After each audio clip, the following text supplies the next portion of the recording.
In my capacity as movie nerd, I frequently get asked what my favourite movie is. But when you love movies as much as I do, that's a hard thing to pin down. I've got it down to 5 films that I can't pick between. Woody Allen's Love and Death, John Landis's Blues Brothers, David Lynch's The Elephant Man, Orson Welles' Touch of Evil, and Sarah Polley's Take This Waltz. It would be very easy for me to use the rest of this video's running time listing off these films' virtues. But the problem is these movies are my favourite films, and mine alone, and you will almost certainly not enjoy them as much as I do. On this channel I try to talk about films which are flawed but have something interesting in there, movies which have been overlooked or unfairly denigrated, and occasionally I rant about something I just didn't like.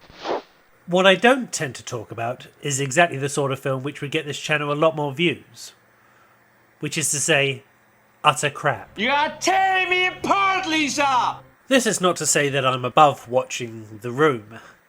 In fact, I went to the Prince Charles Cinema in Leicester Square to see it with an audience. And if you want to see The Room, that is the way to see it. It's a lot of fun. But there are a lot of YouTube channels devoted to watching this sort of stuff. My favourite of which has to be Good, Bad or Bad Bad. Oh, welcome back to the 148th episode. Good, Bad or Bad Bad. Show Watch Terrible Movies. Like you should too. I'm your host, Mr. Brian Shilgo. Joined once again I'm scared of by Brian a right moderately now. intimidated Kyle, who knows that this movie, I have things to say about it. The premise of the show is simple. Brian and Kyle watch a bad movie, and in recounting it back to each other, they come to the conclusion that it's either bad but fun or bad but rubbish. The show's hosts are a likeable double act, and the real enjoyment is watching their minds melt upon analysing the logistics of an incomprehensible plot. The sort of films they review on that show are what I would consider to be universally bad, which is to say a movie which doesn't function on any level, so you can't pinpoint where the infection begins. The acting, the camera work, the direction, the writing, the editing, the music, the sound, all ghastly. And no matter who watches it, every audience member is going to come to the same conclusion. This must never be seen by anyone. Now, I have watched a hell of a lot of these sorts of films. If I'm honest, I've probably made a few of them too. I dare not watch my student films back should that suspicion be confirmed. But when you're watching a film such as Velociraptor, the thought that goes through your mind should not be how did this get made, but how did this get released? The Velociraptor. A troubled priest. How long has it been since your last confession? Oh, it's been about 2 years. I do drugs, sell drugs, murder people. With the rise of so bad it's good viewing, the bad movie market is proving surprisingly lucrative. And I don't believe that anyone is making these films under the misapprehension that they are good. The DVD was a huge part of our business, of our revenue stream, and technology has just made that obsolete. And so the movies that we used to make, you could afford to not make all of your money when it played in the theater because you knew you had the DVD coming behind the release, and 6 months later you'd get a whole nother chunk. It would be like reopening the movie almost. And when that went away, that changed the type of movies that we could make. I did this movie Behind the Candelabra, and I talked to a studio executive who explained it was a $25 million movie. I would have to put that much into print and advertising, right, to market it, what we call P&A. So I'd have to put that in P&A. So now I'm in $50 million. I have to split everything I get with the exhibitor, right, the people who own the movie theaters. So I would have to make $100 million before I got into profit. And the idea of making $100 million on a story about like this love affair between these two people, yeah, I love everyone in the movie, but that's suddenly a massive gamble in a way that it wasn't in the 1990s when they were making all those kind of movies, the kind of movies that I loved and the kind of movies that were my bread and butter. It's much better to make a piece of crap for pocket change and hope a viral video review will cause a wave of hate watchers to push the production into profit. At the time of recording, Winnie the Pooh Blood and Honey is the current car crash people are rubbernecking at. A horror reimagining of the A.A. Milne character that sees bloodshed in the 100 Acre Wood. No one is enjoying this film. Even the positive reviews say they like it because of how bad it is. Can you blame the filmmakers? They found a business model that works and they're exploiting it. If their intention was to create an hour and a half of fun, then they've achieved it. The only problem is, the fun isn't on the screen. It isn't their creation. The fun is generated entirely by the audience taking the piss. The movie acts merely as a catalyst to a good time, rather than being one. I should just say, before I sound any more of a prick, I have no hate for anyone who watches these movies. Or for those who make them, for that matter. There are bigger crimes against humanity. The business has changed interestingly in the past 16 years that I've been in it, because it used to be people going to the movies used to be an experience. It used to be a family affair. It used to be an event. Whereas now, you know, if people will go see movies just because they said it's going to be number one, and everybody know the movie's bad. You know, you'll read a review on Rotten Tomatoes and be like, oh, they gave it, 75% tomatoes. It's fresh. I should go see it. When they haven't even seen the movie. So the evolution of the business has gone to, like, there are no movie stars anymore. Like, Anthony Mackie isn't a movie star. The Falcon is a movie star. And that's what's weird. It used to be with Tom Cruise and Will Smith and Stallone and Schwarzenegger. When you went to the movies, you went to go see the Stallone movie. You went to go see the Schwarzenegger movie. Now you go see X-Men. So the evolution of the superhero has meant the death of the movie star. And that's the fear now, because you're now making movies for 16-year-olds and China. And that's it. So it's a different time now. The business, they make movies for specific audiences as opposed to just making good movies. And that's why people stop going to the movies, because most of the movies suck. In the heartland of America live a very special kind of people. Friendly, decent, hard-working people. But what happens when these simple, down-to-earth folk accidentally drink a barrel of nuclear waste? Well, whatever it is, it better taste good, 'cause you splattered it all over the corn squeezins, you otter ass. I'm sorry, Daddy. Swilling toxic moonshine, they become flesh-eating, bloodthirsty kinfolk from hell. They become redneck zombies. I was trying to think what the worst universally bad film I've ever seen is, and it's probably this, Redneck Zombies. It makes for an amusing trailer, but a very dull hour and a half. But on the whole, movies like this don't live in my memory that long. For me, a film can only be considered truly bad if it's trying to be good.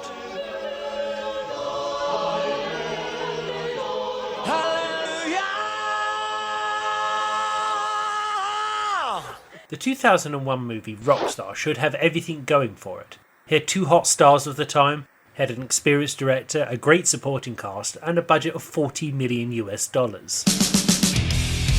Did you ever look at someone else and think if only you had their life, you'd have it all? And yet it feels like there's nothing exciting about this film. It feels like every person the idea ran past on its way from script to screen shrugged and said, yeah, alright, could be worse. And as a result, the finished film is like drinking a glass of tepid water. Nothing to protest about, but also nothing to look forward to.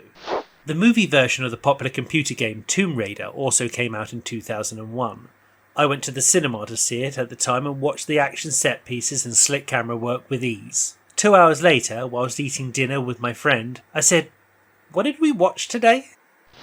This is another category of bad movie, forgettably mediocre. No one complains about these movies, and they would never make those 100 worst movies of all time lists. But I would argue these films are worse than the universally bad ones, as they had everything going for them. At least the movie Cats, in spite or perhaps because of its flaws, is memorable. Then why aren't there more good directors? Oh, well. There are a lot of bad directors at work. I mean, we can say that. There are more bad directors at work than people know. Because it's the only profession, movie directing, not stage directing, the only profession in the world where you can be incompetent and go on being successful for 30 years with nobody ever discovering him. Well, now why? I mean, utterly and truly incompetent. Well, now why is that? Because the only job that a director can do in a film of real value is to do something more than what will happen automatically. If the story is put on, if the actors are good, they find themselves around the cutter, the cameraman, everything. If a director is something of a cameraman, something of a cutter, something of an actor, something of a writer, and preferably completely a cameraman, completely a writer, completely an actor, then his contribution is a real one. Otherwise, he's simply the man that says, action, cut, take it a little slower, take it a little faster, and nobody will ever discover that he doesn't know anything. Which brings me to the worst sort of bad movie, and the only one that really annoys me. And that's bad films which people tell you are good. I have previously made a video about the pretentious waffle fest that is The Eyes of Orson Welles, where the director, Mark Cousins, manages to make a documentary about someone else's art all about him. This film was met with glowing reviews. This is Robbie Collins talking on BBC Radio. I love this, and I love being in Cousins' head. I love seeing him make these weird synaptic snapping links between stuff that I would never have made before. At one point he describes the set of his television Macbeth. It's like something you would have found in a fish tank. I'm like, my goodness, it is. It's just like that. So to me, this is thrilling. To me, it was tedious. Another film I'd put on this list is Donnie Darko. This came out when I was at university, and I remember saying, it's like a David Lynch film made by someone with 1/10 of his talent. It's the Emperor's New Clothes of movies. I found myself surrounded by film students who all scratched their chins saying, what does it mean? It's so clever, what does it mean? It doesn't mean anything. It's just a bunch of scenes and a good soundtrack. This film has an incredible cult following in the UK, and I'm sure there are people in the comments below calling me an idiot for not enjoying it. But the Emperor is naked, and the sooner you admit it, the sooner you can stop living a lie. Okay, this is the last example, and the film I think I hate the most. More than any trashy horror film made on minimum wage, more than any bland blockbuster, and I'm sure this is not going to win me any new fans. Star Wars Episode 2, Attack of the Clones. Good God, I hate this film. Everyone admits that Phantom Menace has its problems. But at least there are some good bits in there, namely the pod race. And I don't hate Phantom Menace. I'm not one of those people who claim that George Lucas ruined my childhood. I was never a big enough fan of Star Wars for it to hurt me. When Episode 2 came out, the general consensus was, this makes up for the first one. It doesn't. In fact, it's considerably worse than Phantom Menace. It looks like Saturday morning kids' TV. I hate almost everything about it. I've got a bad feeling about this. I hate that line, I hate that character design, I hate that CGI, I hate that alien, I hate that actor, I hate that fight, I hate it, I hate it, I hate it, I hate it. And what I hate most of all is there are people telling me it's good. There's a YouTube channel whose content I really recommend, Rick Worley. I'll leave a link in the description if you're interested. He makes well-considered video essays. He has one titled How to Watch Star Wars Part 1, The Prequels Are Better Movies Than You Deserve, in which he makes such a considered and thought-out argument for why the prequels are great films that I was convinced. I immediately start Episode 2 into the Blu-ray player and prepared myself to reconsider. And... Nope, didn't like it. Actually, I think I hate it more every time I watch it. And I do watch it every now and again because people so frequently tell me I'm wrong about it. If I forget to say action or cut, just step in and say action and cut. I manage action and cut and faster and more intense. And then mostly I sit there looking miserable and quiet.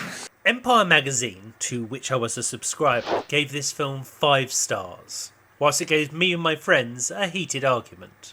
Because of Attack of the Clones, I avoided watching Episode 3, quite unnecessarily, as when I finally caught up with it, 5 or so years later, I found it perfectly passable. The CGI was heavy, the dialogue was wooden, but I didn't hate it. I guess every filmmaker has a right to make a dud now and again, and you have every right to disagree with me to which film that dud is. I would just like to say that I don't have a Patreon, this channel isn't monetized, and I don't ask people to like, share and subscribe. So why not leave me a comment instead? Tell me what film you hate but people seem to love. And until next time, I'm Scott Kingsnorth, and I'm making a movie.